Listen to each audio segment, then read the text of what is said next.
Might get some sort of symbolic smacks on the wrist. What would, of course, it would be terrific if we could do it, would be to seize the Russian central bank assets.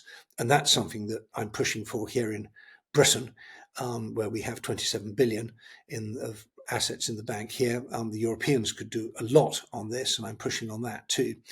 And of course, the Americans who do it could do their bit, and the clock's ticking on that. So that rather than, I think, these sort of idea of magical secondary sanctions, I'd rather go for the thing that we can do absolutely straight away now, which would produce lots of money and really hurt Russia.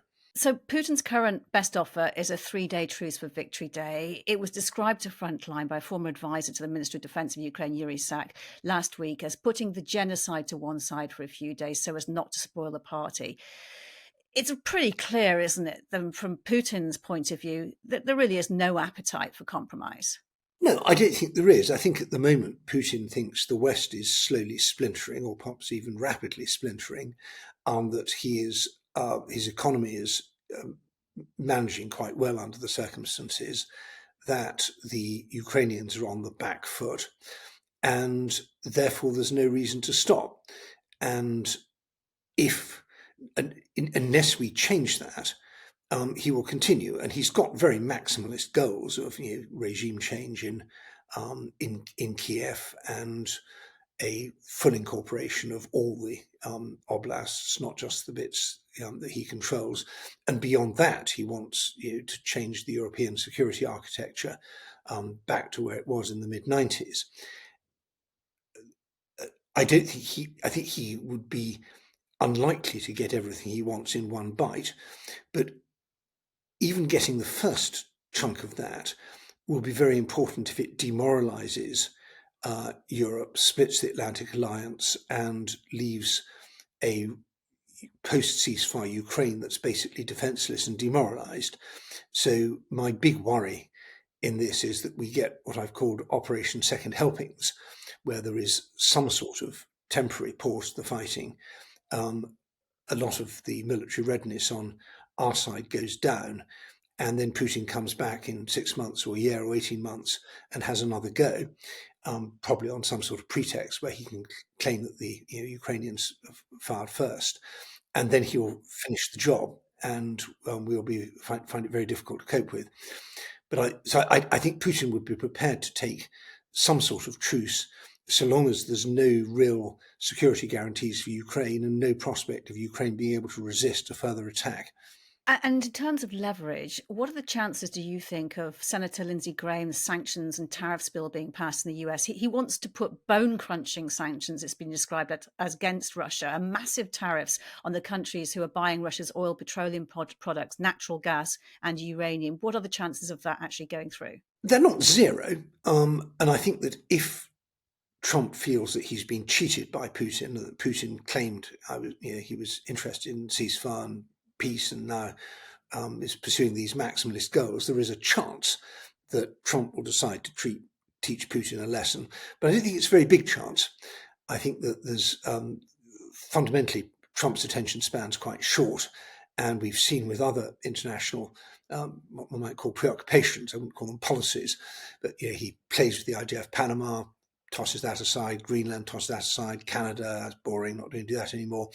There's the tariff war, well, that didn't work so well, so pause those. And so we see a very rapid cycle. And I think that to maintain a sustained program of economic sanctions on Russia, which become a really major priority of the administration, it pushes it hard enough to bring Russia to the negotiating table. I'm afraid I think the chance of that's quite low. We might get some sort of symbolic smacks on the wrist.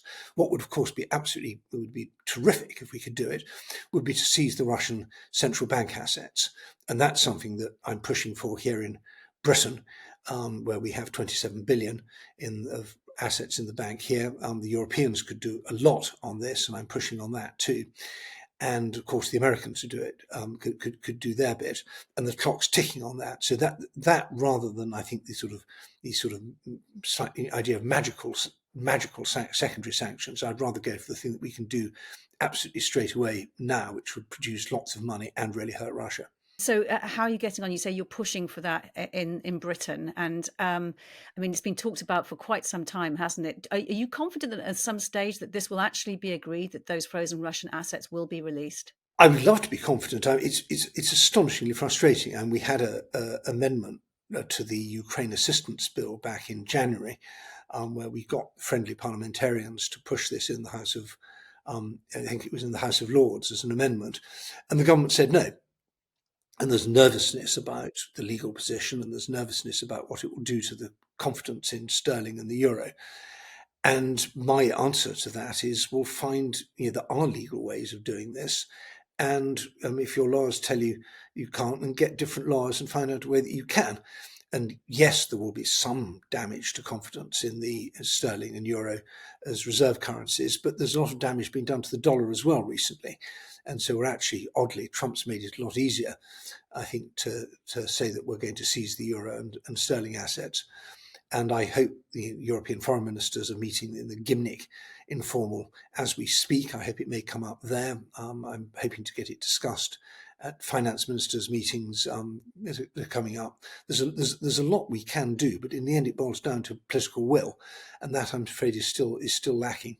Do you think that financial pressure could actually bring Putin to the negotiating table? I don't think on its own, but it would release a lot of money, which we can then use to do things that will apply a lot more pressure to Russia. It's worth remembering that the Ukrainian defense industry, which is extremely advanced technologically now and is able to do real damage to the Russians, is not working at full capacity because of shortage of money. And so we could, if we had that 300 billion or a chunk of it, we can immediately start paying the Ukrainians to make weapons for themselves and also to restock our own arsenals.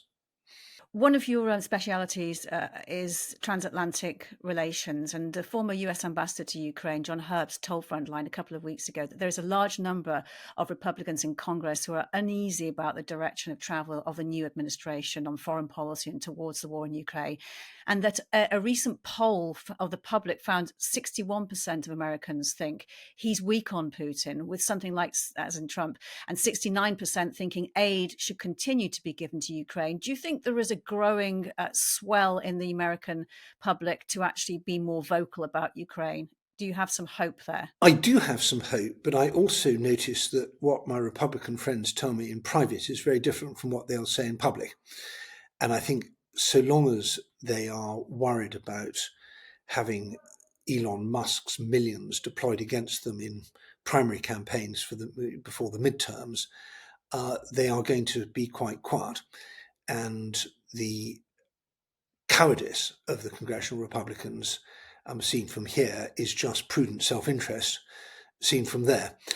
I think that it's clear that the one thing Trump can't control is the markets. And if you have pressure on the stock market, pressure on the bond market, pressure on the currency markets, these send signals which he cannot just push away with posts on social media.